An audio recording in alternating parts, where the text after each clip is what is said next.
The Danes were neighbors of the Norwegian Vikings, and like them were fond of the sea and piracy. They plundered the English coasts for more than a century, and most of northern and eastern England became for a time a Danish country with Danish kings.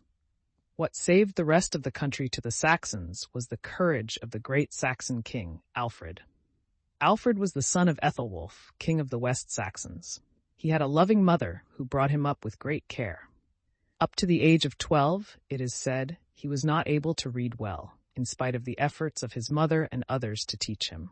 When Alfred was a boy, there were no printed books. The wonderful art of printing was not invented until about the year 1440, nearly 600 years later than Alfred's time. Moreover, the art of making paper had not yet been invented. Consequently, the few books in use in Alfred's time were written by skillful penmen, who wrote generally on leaves of parchment, which was sheepskin carefully prepared so that it might retain ink. One day, Alfred's mother showed him and his elder brothers a beautiful volume which contained a number of the best Saxon ballads. Some of the words in this book were written in brightly colored letters, and upon many of the leaves were painted pictures of gaily dressed knights and ladies. "Oh, what a lovely book!" exclaimed the boys. "Yes, it is lovely," replied the mother. "I will give it to whichever of you children can read it the best in a week." Alfred began at once to take lessons in reading and studied hard day after day. His brothers passed their time in amusements and made fun of Alfred's efforts. They thought he could not learn to read as well as they could, no matter how hard he should try. At the end of the week, the boys read the book to their mother, one after the other. Much to the surprise of his brothers, Alfred proved to be the best reader, and his mother gave him the book. While still very young, Alfred was sent by his father to Rome to be anointed by His Holiness, the Pope. It was a long and tiresome journey, made mostly on horseback. With imposing, solemn ceremony, he was anointed by the Holy Father. Afterwards, he spent a year in Rome receiving religious instruction. In the year 871, when Alfred was 22 years old, the Danes invaded various parts of England. Some great battles were fought, and Alfred's elder brother Ethelred, king of the West Saxons, was killed. Thus Alfred became king. The Danes still continued to fight the Saxons and defeated Alfred in a long and severe struggle. They took for themselves the northern and eastern parts of England. Moreover, Danes from Denmark continued to cross the sea and ravage the coast of Saxon England. They kept the people in constant alarm. Alfred therefore determined to meet the pirates on their own element, the sea. So he built and equipped the first English navy, and in 875 gained the first naval victory ever won by the English. A few years after this, however, great numbers of Danes from the northern part of England came pouring into the Saxon lands. Alfred himself was obliged to flee for his life. For many months he wandered through forests and over hills to avoid being taken by the Danes. He sometimes made his home in caves and in the huts of shepherds and cowards. Often he tended the cattle and sheep and was glad to get a part of the farmer's dinner in pay for his services. Once, when very hungry, he went into the house of a cowherd and asked for something to eat.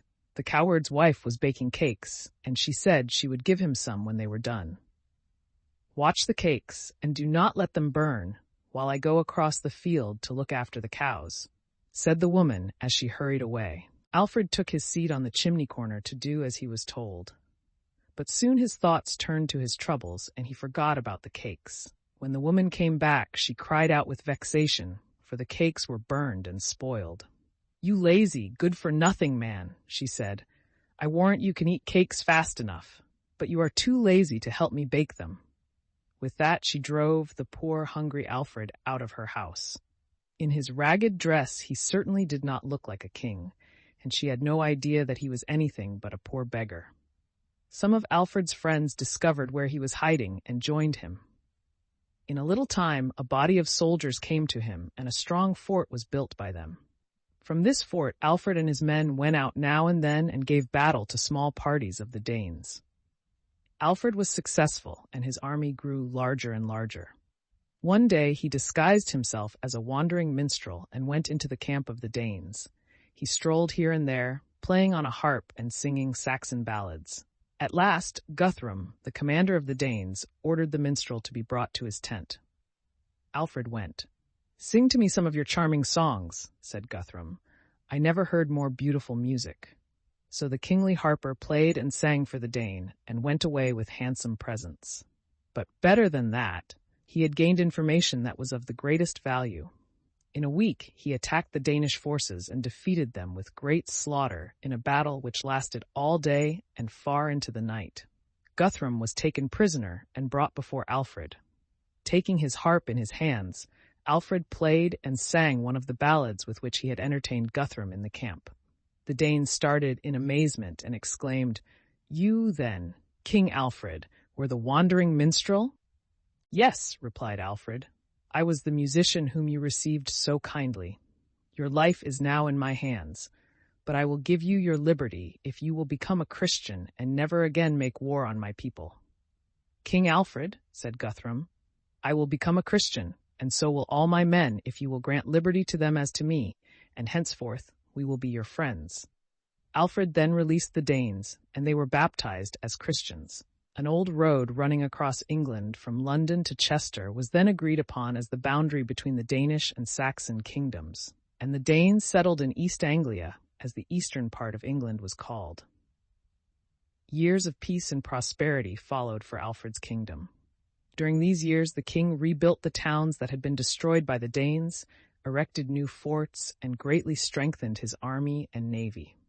He also encouraged trade, and he founded a school like that established by Charlemagne. He himself translated a number of Latin books into Saxon, and probably did more for the cause of education than any other king that ever wore the English crown.